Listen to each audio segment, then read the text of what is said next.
Every single day, billions of tiny bees work together to create one of nature's sweetest masterpieces. Let's follow one bee. But have you ever wondered how hidden inside this buzzing city lives one of the most organized societies on Earth? Meet the ruler of this kingdom. At the heart of every colony is a single queen. She doesn't make honey herself, but without her, the colony couldn't survive.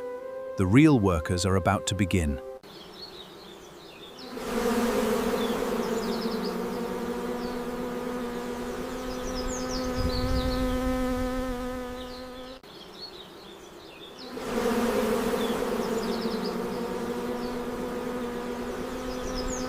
This tiny sip changes everything.